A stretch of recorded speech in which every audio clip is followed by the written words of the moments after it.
Welcome back to the Ministry of Defense. Today we're going to be talking about Jesus of Nazareth, the decisive self-revelation of God. The guiding question for today is, did Jesus claim to be God? The actual historical Jesus. Did he make claims to divinity? Now, where does this all fit, right, in the apologetics hierarchy? So, in order for Christianity to be true, right, there needs to be two questions that are answered in the affirmative. Does God exist? And is Jesus God? Now, in determining whether or not Jesus is God, in assessing his divinity, there are two components of that question. First, did he claim to be God? Because if he was God, it would be really shocking if he didn't claim it, right? And then secondly, is there any vindication of those claims, right? How can we trust those divine claims, assuming they were made? Now, today's discussion will be centered around that first question. Did the historical Jesus claim to be God?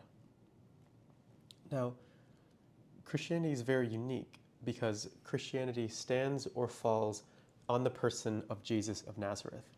This is very interesting because Christianity can't stand, right, without Jesus. If it turns out that Jesus wasn't the Messiah, or never claimed to be God, or wasn't God, or never even existed, Christianity falls apart. But that isn't necessarily the case without figures of other religions, right? The Jewish revelation could still be true if Moses didn't exist, right? Or Buddhism could still be true without Buddha, or Islam doesn't need Muhammad. But Christianity couldn't, right, even get off the ground without Christ, because Christianity is a belief in a person. It's a belief that this man who walked the earth, Jesus of Nazareth, is not just any man, but is the God-man. Right? The claim here is that God dwelt amongst us, that the creator and designer of the universe entered into the human story, right? Touched down on earth and walked around with his creation and did marvelous things. That's the Christian claim. But if that man never even claimed divinity or never existed, then we Christians are in big trouble. So that raises the question, right, of who did this man Jesus claim to be? Did he regard himself as a good moral teacher, as a prophet? Is he some sort of symbolic example of love and mercy? Or is he the Son of God? Well, the question today is, what did he actually claim to be? So in common apologetics, many of you have heard of C.S. Lewis's famous trilemma. So if you read the gospel text, it seems that Jesus claims to be God. Now, assuming that he claimed to be God, one of three things is the case. Either he's a liar, so he wasn't God and knew that he wasn't God. He's a lunatic, so he isn't God, but he actually believed that he was, in which case he'd be a lunatic, right? He'd be believing things that are not concording with reality. Or he's the Lord, and therefore we ought to fall on our knees and worship him and recognize him as such. Now, the advocate of the trilemma will say from here that while liar is implausible because he seems to be advancing such a high ethic, right, and raises the moral standard beyond anything we ever see. So it would be really weird if this man was using lies in order to teach virtue. So a liar can be ruled out. It doesn't seem like he's a lunatic, right, judging by the wisdom and intelligence of his teachings. This doesn't seem to be a chaotic man. This seems to be a man who's calculated, who knows what he's doing, who's strategic, who's very wise and is very calm, right? So this doesn't seem to be a lunatic. And so since the first two alternatives are implausible, that just leaves us with Lord as the only plausible alternative. Now, the problem here is that not everyone is going to buy into the dilemma, right? Lots of people are going to say that the historical Jesus didn't actually claim to be God. And then here's why. Because if we look at the order of the Gospels, so John's Gospel is written later than the Synoptic Gospels. The Synoptics are Matthew, Mark, and Luke. Everybody grants that John is written decades after the rest. And in John, we see these very radical claims to divinity. So, for example, in John 8, you hear, "So the Jews said to him, 'You are not yet 50 years old, and have you seen Abraham?' Jesus said to them, 'Truly, truly, I say to you, before Abraham was, I am.' Then another, Philip said to him, 'Lord, show us the Father, and it is enough for us.' Jesus said to him, 'Have I been with you so long, and you still do not know me, Philip? Whoever has seen me has seen the Father.'" So the idea here is that these claims are made in John, which is a lot later. These are pretty radical statements, right? Going around saying, "Before Abraham was, I am," especially knowing at the time, right? In that context, that phraseology, "I am," is how God introduces himself to Moses at the burning bush. Moses asks what his name is, and God says, "I am who am." So that "I am" is a divine title here that the Jesus, as portrayed in John's Gospel, is claiming and ascribing to himself. But the problem here is that if Jesus did make claims that radical, like "Before Abraham was, I am," or "Whoever has seen me has seen the Father," claiming that equality with the Father, these seem like pretty remarkable statements. And if you're going to write an account of Jesus, especially of his public ministry, of the time at which these sayings allegedly were uttered, then why were they not mentioned in the earliest accounts of Jesus, like the synoptics? Why are they here in the latest one? And so scholars will say that these claims, this understanding of Jesus as divine, is a legendary accretion.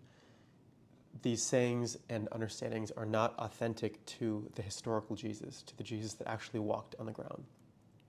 And so, C.S. Lewis's famous trilemma, liar, lunatic, or Lord, is a false one, because there's another alternative, namely legend. So this is based, of course, on that idea that the radical claims appear in John, but not in the synoptics.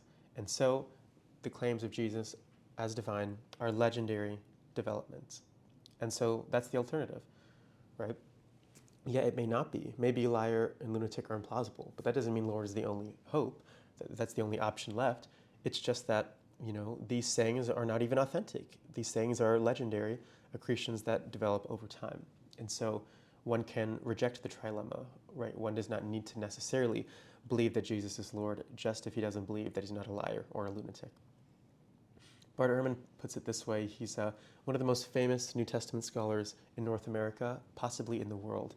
He's a best-selling author, gets millions of views on YouTube. He's over at UNC. Here's what he has to say on the matter. "If Jesus went around Galilee proclaiming himself to be a divine being sent from God, could anything else that he might say be so breathtaking and thunderously important? And yet none of these earlier sources, Matthew, Mark, and Luke, says any such thing about him. Did they, all of them, just decide not to mention the one thing that was most significant about Jesus? Almost certainly, the divine self-claims in John are not historical." Now, there are a number of tracks that the Christian apologist can use in countering Ehrman's claims. The first is to show him that, and people that follow him, like Alex O'Connor. So Alex O'Connor is, of course, an anti-Christian YouTuber, millions of subscribers, gets hundreds of thousands of views on every video, at least, and many videos he easily breaks into the millions as well. And he claims that Jesus, the historical Jesus, never claimed to be God. And his whole reasoning for that is that you don't see a divine portrait painted of Jesus in the early synoptics, you only see them in John. And this is important because not only does he claim this on his own YouTube channel, but he goes on podcasts, right, on secular business and pop culture and entertainment podcasts to audiences of millions that haven't studied these issues, and misleads them and tells them that Jesus never claimed to be God. And he uses as his support for that this notion that there are no divine claims in the synoptics. And so millions of people, as we speak, are being misled and are coming away with thinking that Jesus never claimed to be God. Talk about an obstacle to coming to the faith. Why would you worship somebody who didn't even claim to be God? right? We have enough problems to worry about, right, in terms of evangelizing in an apologetical avenue, right? We have to establish God, and then we have to establish Jesus as God. But if he didn't even claim to be God, well, then that whole exercise can't even get off the ground. And so it's a big issue, and so it's very important for Christians to tackle. And one of the ways we can do that is to point out divine claims in the synoptics. For example, the stilling of the storm, or the walking on water and passing by is found in Mark 6. That's our earliest story, earliest gospel. The transfiguration, the forgiving of sins, right? These are divine claims, or either explicit or implicit, that are found in all of the synoptics. And so it just isn't true, right? It just isn't true that there are none in the synoptics. Let's look at one of these. Let's look at the example of the walking on water and passing by. So again, this is found in Mark 6, but there are accounts also in in Matthew, and in Luke. Now, the disciples are in the boat. Jesus is walking to them on water, and then they get scared. And then if you read your typical Bible, it'll say, "Take heart, it is I," right? Or "Be not afraid, it is I." The problem is that translation is actually a bad one, right? "Take heart, it is I." If you look at the Greek words there are "take heart, ego ami," "take heart, I am." And so he uses the divine claim there. It's not just in John, it's in the synoptics too. He walks on water and claims, "Take heart, I am." And if there's any doubt about this, right, if there's any ambiguity, that is annulled by the fact that also in the account it's written, "And he meant to pass by them." Now, in the Old Testament, there are many verses that have this story of God passing by somebody, right, when he's going to talk to them. And so you have two demonstrations of Jesus' divinity here, one being explicit in his own words, and the other in Mark's portrayal in recounting him passing by. And so, again, it's just not true that they're not in the synoptics. But this isn't enough, right, to just look at these verses in which Jesus appears to be claiming to be God, because all we can see from looking at the Bible is that, okay, Jesus, as recounted in the Bible, makes these claims, right? But how do we know that the actual Jesus made those claims? And this is what's known as the quest for the historical Jesus. So skeptical scholars draw a distinction between the historical Jesus and the Christ of faith.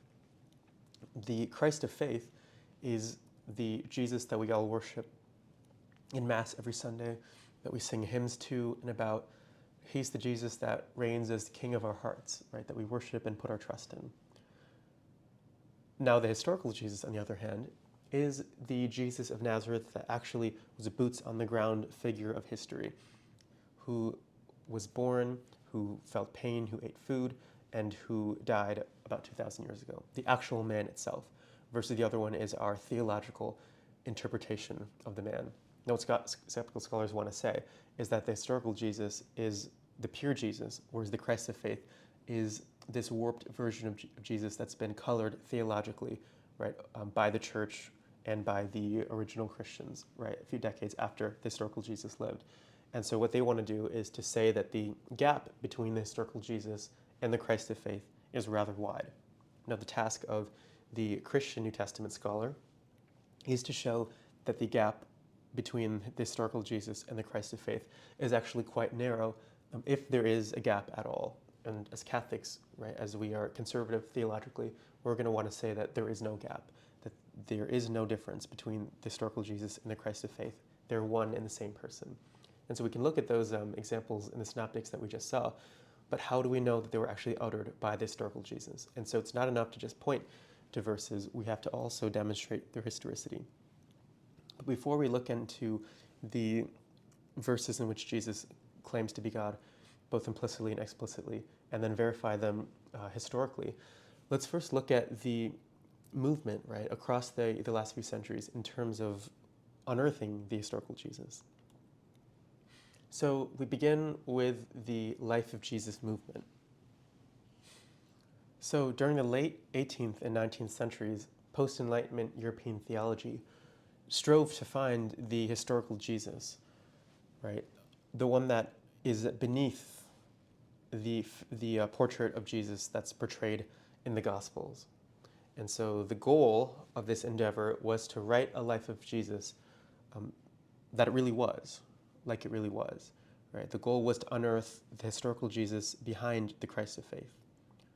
And so they wanted to free Jesus from the supernatural elements because, again, they're writing in this post-Enlightenment framework that's going to deny God's intervention in the world and therefore deny miracles, as we saw with the last lesson, because they are deists, a lot of them, or pantheists. And so early theories like those of Karl Barth and Carlo Venturini posited Jesus as part of a secret society with staged resurrection events.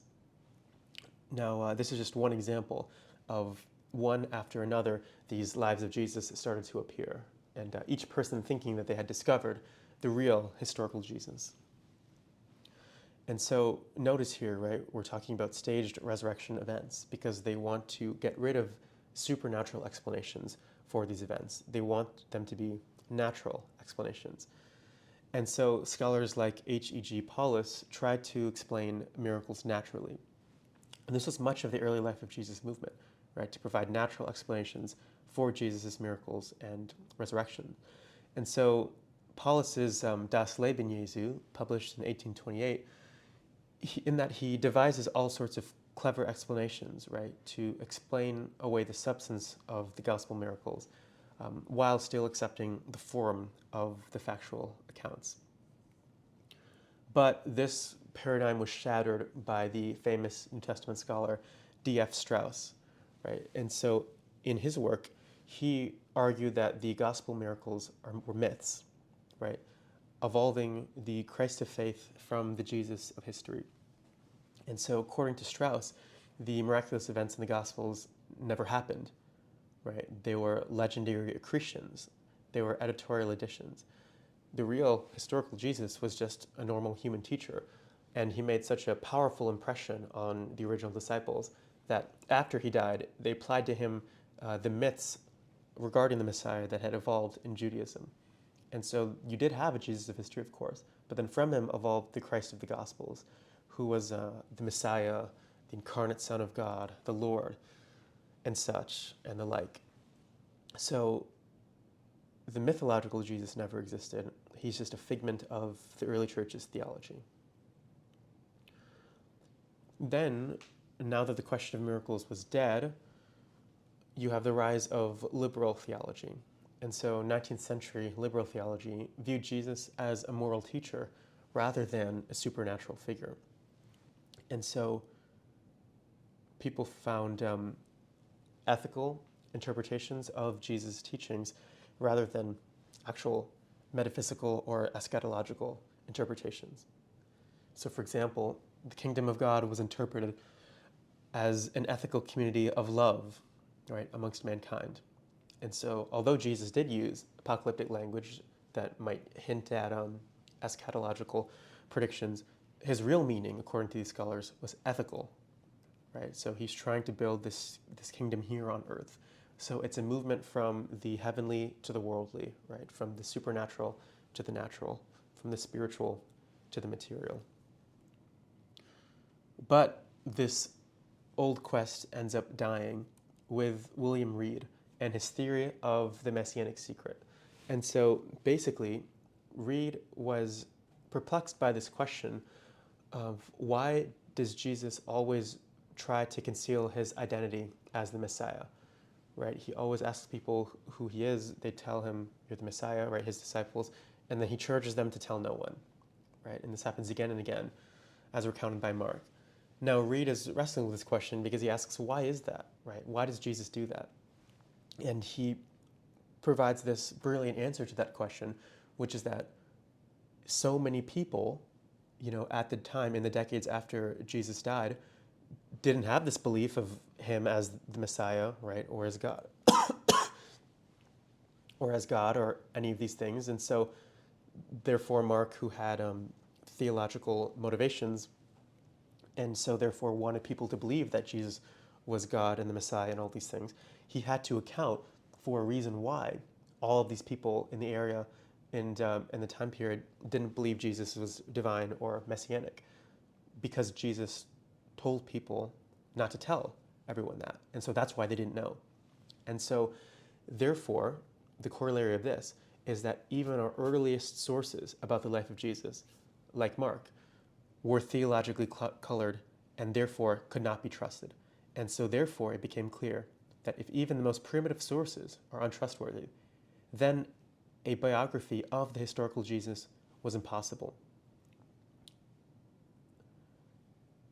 And so, there became a shift away from the traditional liberal interpretations because we just can't know anything about the real historical Jesus.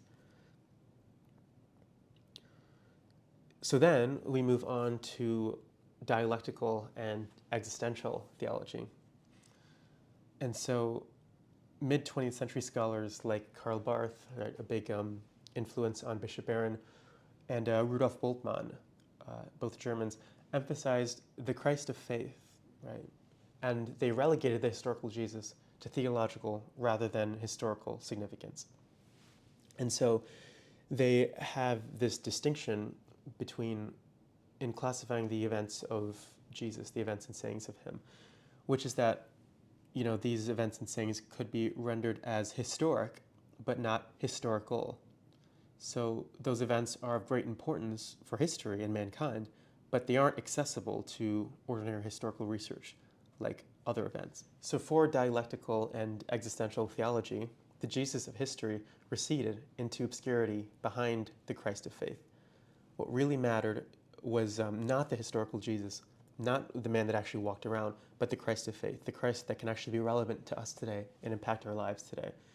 And so they read that the events of the Gospels are historic, but not historical. That is to say that these events are of great importance for history and for mankind, but they're not accessible to ordinary historical research like other events. And that's fine. It doesn't really matter. But when it comes to the historical Jesus, Bultmann held that all that could be known about him could be written on a 4x6 index card. But again, this lack of information was immaterial. Like Strauss, he held the gospel narratives to be mythologically colored throughout. And he too sought, by demythologizing, to find the central truth expressed in the myth. The point here are the deeper truths, not what actually happened 2,000 years ago. Then we move on to the new quest. And so, led by Bultmann's disciples, the new quest sought to connect the historical Jesus with the theological Christ of faith.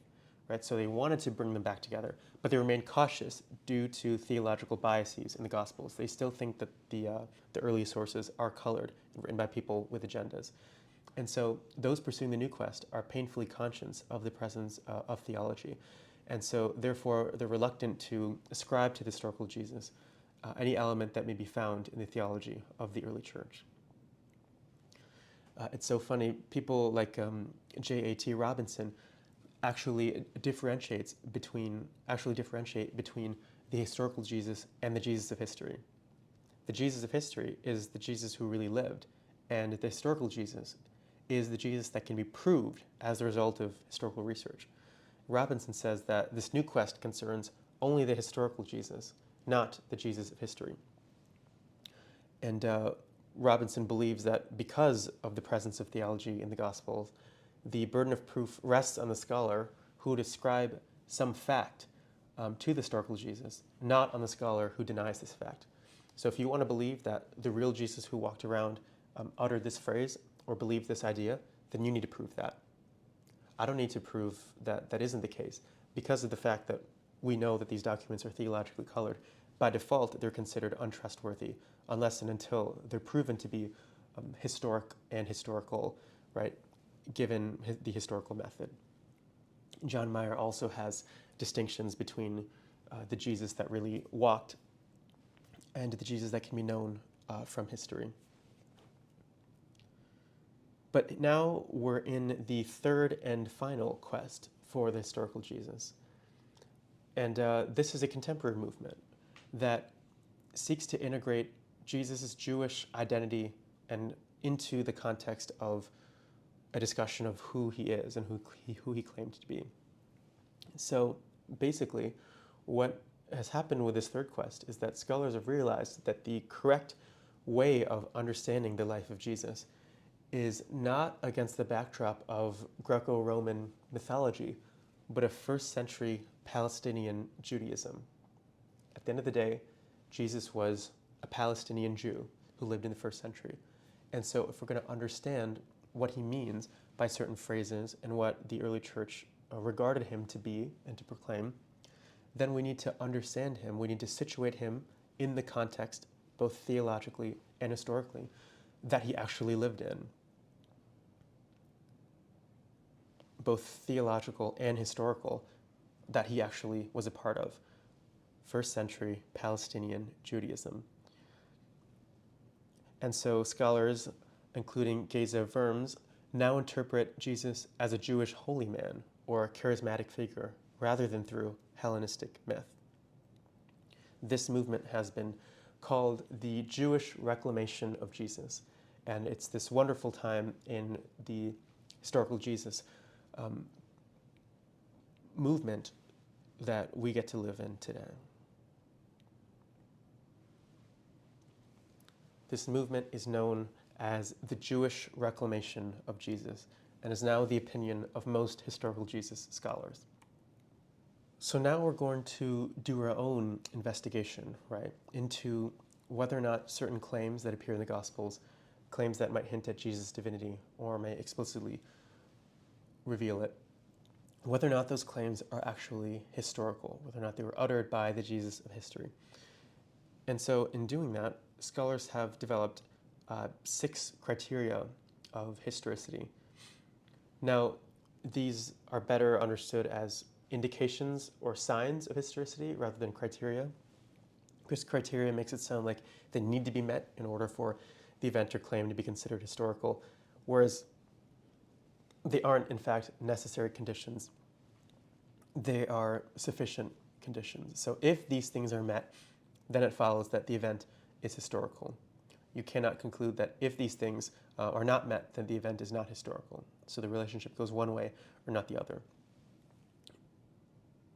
So all we're saying here is that for some saying or event S, evidence of a certain type E, and our background information B, the criteria would state that all things being equal, the probability that S is being historical, given the evidence and background knowledge, right, is greater than the probability of S being historical, given just the background knowledge alone.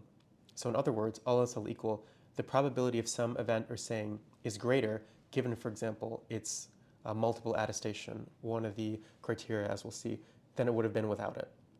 So this evidence makes it a stronger likelihood that those claims were actually uttered by the historical Jesus, or that that event actually occurred.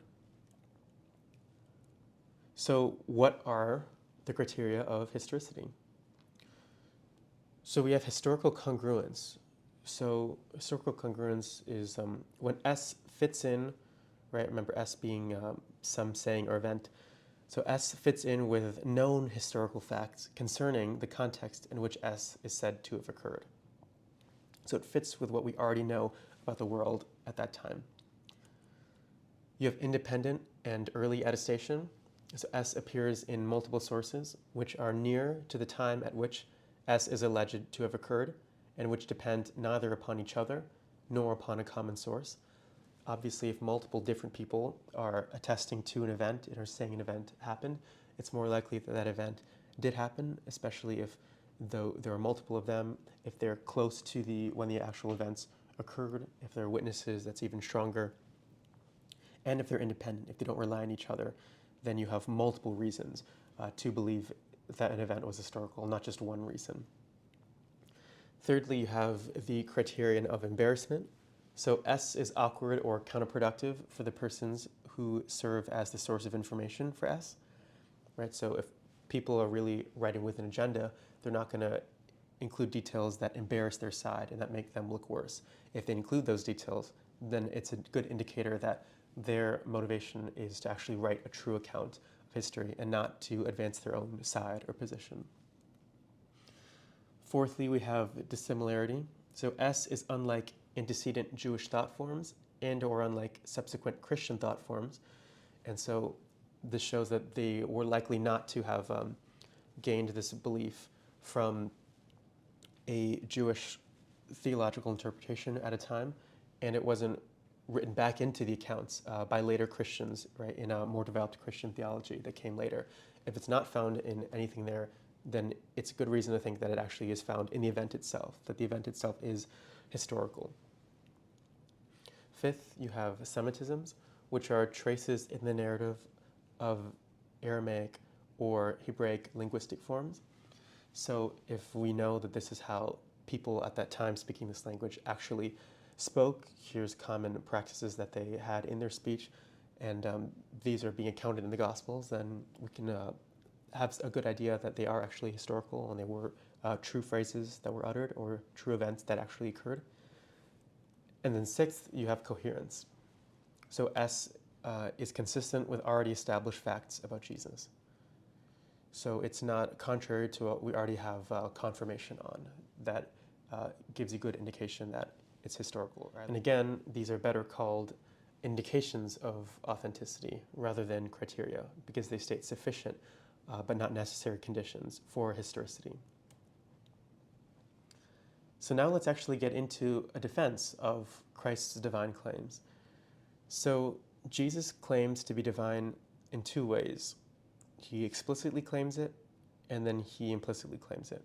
We're going to begin with his explicit claims before we get into his implicit claims to divinity.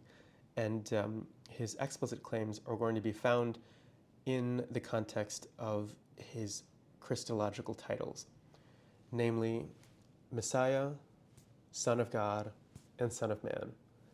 Let's analyze each of these in turn. So first we have the claim to be the Messiah. So let's first understand what the Messiah was supposed to be, what he was supposed to do. So the Messiah was the anointed one, the Mashiach. Now the Messiah's goal, its function, was to be this mighty king, right, of Davidic descent who would throw off Israel's oppressors and restore the Davidic throne in Jerusalem. He would save Israel from its enemies and reestablish God's kingdom here on earth. Now, the Messiah, right, being from the Davidic line, was yearned for by Jews, especially when they're in this period of Roman occupation, which is occurring at the time of Jesus in the first century. And so Israel yearns for a royal messianic deliverer. Now, it's being increasingly acknowledged that Jesus of Nazareth did consider himself to be Israel's promised Messiah. And one of the ways we know this is that the name, right, for Jesus, think about the name, right? Jesus Christ, or Christ Jesus. So Paul, in his letters, refers to Jesus as Christ. He uses it almost like a surname, right? That relationship between Jesus and Christ is so close that it's basically used as his name, right? And so the early church clearly regards Jesus to be messianic. Now, let's look at one important episode where Jesus claims to be the Messiah. And this is the triumphant entry into Jerusalem. Now, this occurs at the beginning of the last week of his life, and it's this dramatic and public assertion of his messiahship. And so the event is multiply attested by both Mark and John, and although the accounts differ in various circumstantial details, they fully agree on the core of the story. And so 1 week before his death, Jesus of Nazareth rode into Jerusalem, seated on a colt, and was hailed by the crowds who had come to Jerusalem to celebrate the annual Passover feast with shouts of Hosanna. Blessed is he who comes in the name of the Lord, in anticipation of the coming of the Davidic kingdom. Now, in every other account of Jesus' movements, he goes by foot. So what then is he doing when he mounts a donkey's colt and rides down the Mount of Olives into Jerusalem? Well, the answer is that Jesus is deliberately fulfilling the prophecy of Zechariah. In Zechariah 9:9-10 reads, "Rejoice greatly, O daughter of Zion. Shout aloud, O daughter of Jerusalem. Behold, your king is coming to you. Righteous and having salvation is he, humbled and mounted on a donkey, on a colt, the foal of a donkey." And so it's prophesied here that the Messiah is going to come on a donkey. And that's exactly what Jesus does. He comes into Jerusalem, into the heart of Judaism, the place where the temple is located, on a donkey, when he goes everywhere else by foot. So there's good reason to think that he's doing something intentional here. And there's good reason to think that it's historical by its multiple attestation. Then we get to the Son of God. So Jesus claims to be the Son of God. And he also claims to be so in a unique sense. So let's look at the parable of the tenants, right? This is the clearest example of Jesus' claim to sonship. Jesus then began to speak to them in parables. A man planted a vineyard. He put a wall around it, dug a pit for the winepress, and built a watchtower. Then he rented the vineyard to some farmers and moved to another place. At harvest time, he sent a servant to the tenants to collect from them some of the fruit of the vineyard. But they seized him, beat him, and sent him away empty-handed. Then he sent another servant to them. They struck this man on the head and treated him shamefully. He sent still another, and that one they killed. He sent many others. Some of them they beat, others they killed. He had one left to send, a son whom he loved. He sent him last of all, saying, "They will respect my son." But the tenants said to one another, "This is the heir. Come, let's kill him, and the inheritance will be ours." So they took him and killed him, and threw him out of the vineyard. What then will the owner of the vineyard do? He will come and kill those tenants, and give the vineyard to others. So clearly, right, what's going on here is that you have a comparison between this vineyard and the earth. So the man here, the owner of the vineyard, is clearly going to be God, right? God the Father. The vineyard is Israel. And the tenants are the religious authorities at the time and the religious leaders. The people that the owner of the vineyard sends to collect are going to be the prophets, so messengers sent by the owner. And then, of course, the Son is Jesus. So Jesus here is claiming, right, this continuity or this relationship with this son in this parable. He's likened himself to this son. But this son is the son of the vineyard owner. And so if Jesus is likening himself to him, what he's claiming is that he is the Son of God in a unique sense, different from all the rest, and the very son of that owner, the very Son of God. So it's profound, and it's a claim to be the Son of God, and in a unique sense. Now, in assessing the historicity of the parable, it's multiply attested in several Gospels, so it satisfies the criterion of multiple and independent attestation. It also employs stock images and themes found in rabbinic parables, namely Israel as vineyard, God as owner, unworthy rebellious tenants, the figure of a son, and so on. And so that it coheres with Jewish milieu. So we have that satisfaction of the Semitisms. And it concords with what we know about the culture at the time. There are aspects of the parable that make its later origin in the Christian church unlikely. For example, the concern over who should possess the vineyard after it's taken from the present tenants, right? That's unexpected. And also, there's the absence of the resurrection of the slain son, just the fact that he's killed. And so it doesn't seem like this is a theological accretion that comes about from the later church. This is plausibly to be associated with the historical Jesus himself. And so Craig Evans, New Testament scholar, writes, when properly understood and in full context, everything about the parable of the wicked vineyard tenants, including its context in the New Testament Gospels, argues that it originated with Jesus, not with the early church. But we have some ambiguity here. There's some ambiguity in what it means to be the Messiah or the Son of God, right? Because these titles are inherently ambiguous, especially with Old Testament prefigurements of the Messiah or the Son. It's just unclear as to what these things, what the being who would satisfy this role actually is, whether he is a supernatural figure, a powerful leader, an earthly figure, or if he is actually God himself. It's not a clear case. And so, because it's not enough as Christians to say Jesus is from heaven or is a man not of this world. The Christian claim is that he's God.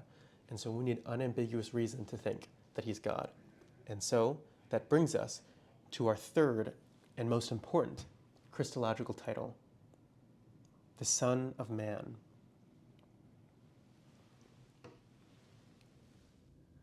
So the Son of Man is Jesus' favorite self-description. It's used 80 times in the Gospels. Jesus refers to himself as this 80 times in the Gospels. And Jesus is only referred to as the Son of Man one time in the entire rest of the New Testament, in Acts. And so what this shows is that the claims of Jesus, right, to be the Son of Man are not additions. They're not legendary accretions imposed on the Jesus narratives in the Gospels by the early church in its later theological understandings, because it's only in the Gospels, right? It's only mentioned one other time in the rest of the New Testament.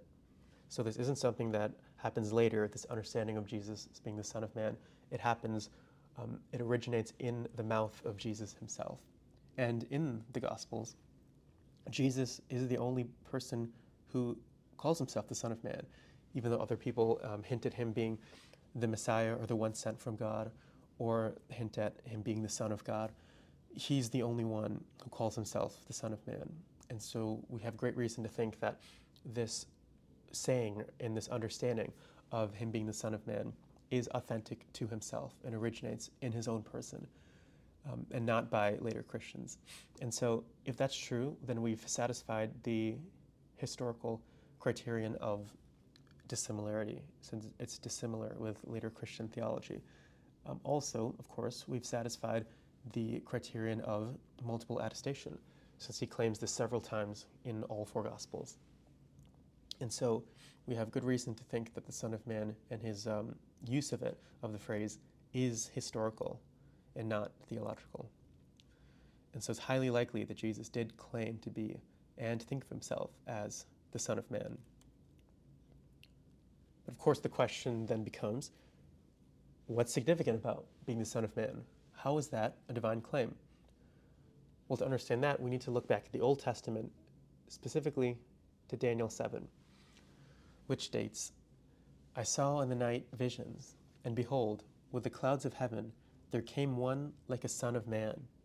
And he came to the Ancient of Days, and was presented before him. And to him was given dominion and glory and kingdom, that all peoples, nations, and languages should serve him. His dominion is an everlasting dominion, which shall not pass away, and his kingdom one that shall not be destroyed. So think about this. Who is the Son of Man portrayed as in the Old Testament? Well, he comes on the clouds of heaven, right? So coming on the clouds of heaven is something that God does. He came to the Ancient of Days. The Ancient of Days is one way that God is referred to in the Old Testament. And To him was given dominion and glory and kingdom. All peoples, nations, and languages are serving him. His dominion is everlasting, indestructible. Who does this sound like? This sounds like God, right? This sounds like God. There came one like a son of man. So what does that mean? It seems like this is saying that this person has a likeness of man, right?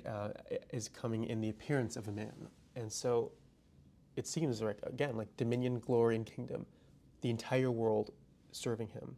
Kingdom being everlasting and indestructible. These are properties of God's kingdom. And yet, this kingdom is being ascribed to this person. And so this person is divine, but coming like a son of man gives us this notion that he has the appearance of a man. And so Daniel 7 gives us this picture of this divine human figure who the entirety of the world and of the kingdom of all peoples are coming to serve. And this is most clearly expressed by Jesus, him claiming to be the Son of Man, in the trial before the Sanhedrin, which is recounted in Mark 14. And the high priest stood up in the midst and asked Jesus, "Have you no answer to make? What is it that these men testify against you?" But he was silent and made no answer. Again, the high priest asked him, "Are you the Christ, the Son of the Blessed?" And Jesus said, "I am. And you will see the Son of Man sitting at the right hand of the power and coming with the clouds of heaven." And the high priest tore his mantle and said, "Why do we still need witnesses?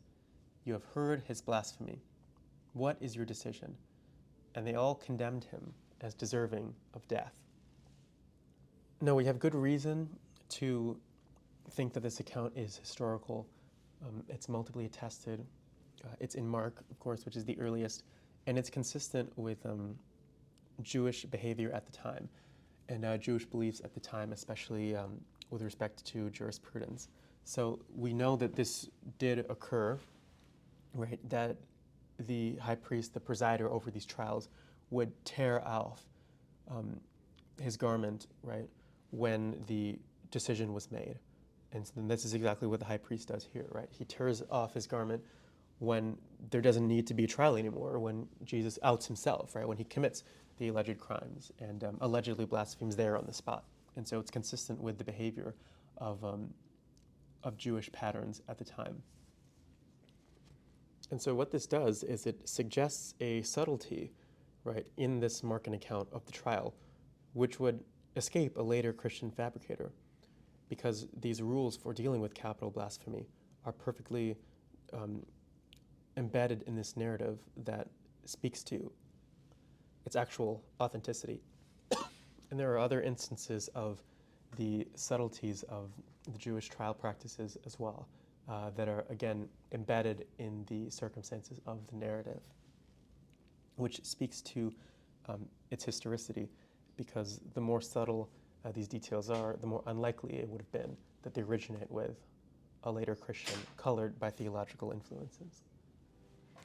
And so we have good reason to think that Jesus claimed to be the Messiah, the Son of God, and the Son of Man.